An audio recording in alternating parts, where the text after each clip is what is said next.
Moreover, in his Psychology and Philosophy of Science, kontrabo kayo ni Maslow ang science which lacks emotion, joy, wonder, and awe. And he considered it as rapture as desacralization. That's against the sacredness for Maslow kung ang usa ka science mawala ining mga butanga, kung wala na siya emosyon ng mag-opera, kung wala na siya kalipay sa iyang pag-research, walay sense of wonder sa iyang pagtanaw sa mga butang, sa iyang pag-experiment, and walay sense of awe.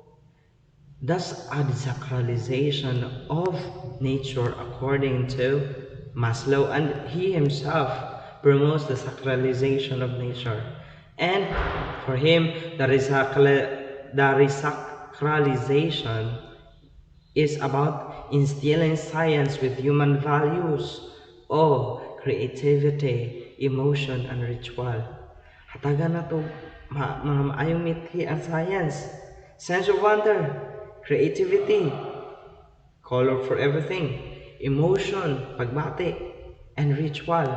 Because the lack of ritual, which is often done by the people before, tungod ana, nawala na pud ang sense nato of wonder, sense of cooperation with what nature really is.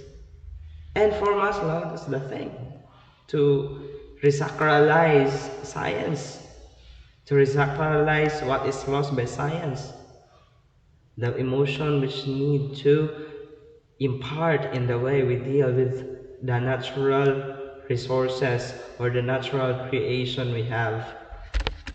Next to that,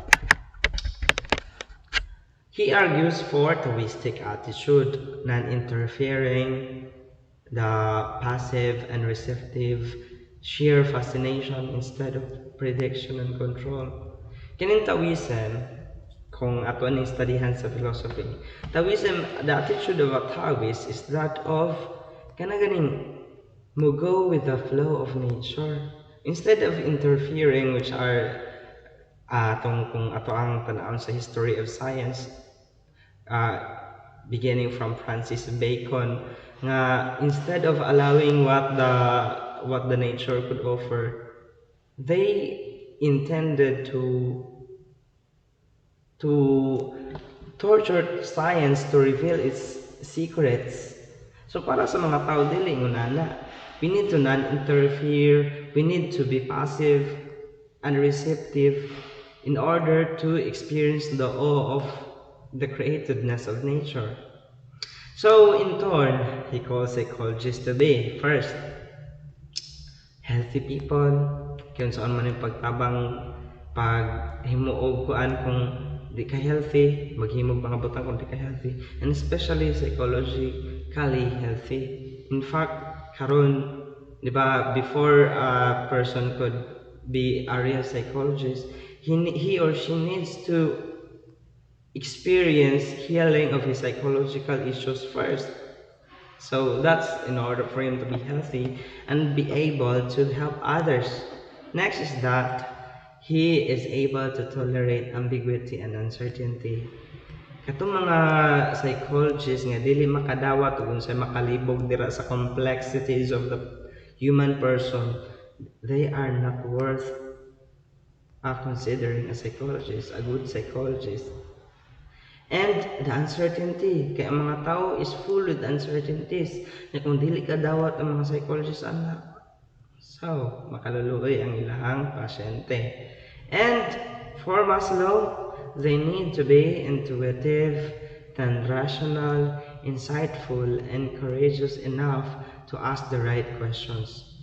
Okay? Kaya lagmit na to sa kinabuhi. We are not solving our problems. We are not solving also the problems of others because we are asking the wrong question. For example, kung magtanaw ka og makalilimos dira sa gawas, what's the right question to ask? Is it the right question of nagtinapol ba ni sila? Or the right question is that how come that they are begging? So Maslow indeed is calling psychologists to ask the right question. Non-rational, dili puro naa sa utok lang, kundi naapos pagbati, intuitive, which means nga kinahanglan pud nga with a sense of intuition, kabalong managna pero not aras nga panagna, and naapoy sense of insight and courage to question their own method, mo po ni, to do better only to things important. So tanawon po nila ang ilang kaugaling method of researching, of helping other people. Ibasig imposing kaya ang ilang method or their method is not appropriate for the people they are dealing. And para ni Maslow, to do better only to things important. Kung unsa importante, mauragoy ayuhon pagbuhat. Kaya basig preoccupy ang usa ka psychologist sa unsa na dili importante, nya mawala na sa unsa importante. So, well, this is the psychology and philosophy of science for Maslow. And he is also having kung naay Oedipus complex and Electra complex si Freud, na po siya gitawag og Jonah complex. Diba sa Bible, we all know Jonah. Si Jonah, tingali dili mo makasimpathize ni Jonah, pero ako makasimpathize ko honestly. Jonah was commissioned by God to evangelize Nineveh. Kumingin kang Nineveh in the history of Israel, katuna ang nasod nga daog-daog sa Israel. Sakop sa Israel. The fall of Israel happens because of Nineveh. Dayon, syempre, gipadala si Jonah dito para makabatunog kaluwasan ng mga nasod. Kung ikaw kuno mo, nagkadaog-daog nimo niya, mingon ang Ginoo, luwasan ng tawana. Oh, is that not absurd?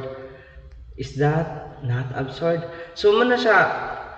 And for Jonah complex, it is about one's tendency to run away from his or her destiny. So, kung gadalaganan gani nimo ang kung unsa imong destiny, kung para unsa ka, that is called Jonah complex. Si Jonah o tutod na siya, kung ikaw, si Jonah na siya kalagot sa Nineveh, naganahan siya, silutan to sa Ginoo. Kung ikaw gani, you are running away from what your destiny tells you, that is called Jonah complex. It is about as bodies not healthy enough to enjoy ecstasy. So, naa ko na Jonah complex ang usa ka tawo kung naa siya'y unhealthy body to enjoy enough ecstasy. So, para ni Maslow indeed, kinahanglan tag healthy body for us to be self-actualized. Next is that comparison to others' greatness, another tendency nga mao'y makaingon nga nuna kay Jonah complex kung kasigi kag compare sa ubang tao sa imong kaugalingon. And next is that false humility which could stifle creativity. Kung medyoker gani ka, mapaubsanon kunuhay, pero ang imo rin pagka mapaubsanon is dili tinuod, kung dili ang imong pagka mapaubsanon kunuhay, nagpugong nimo para mahimo kang creative. Thus, Jonah complex, running away from our destiny with these manifestations.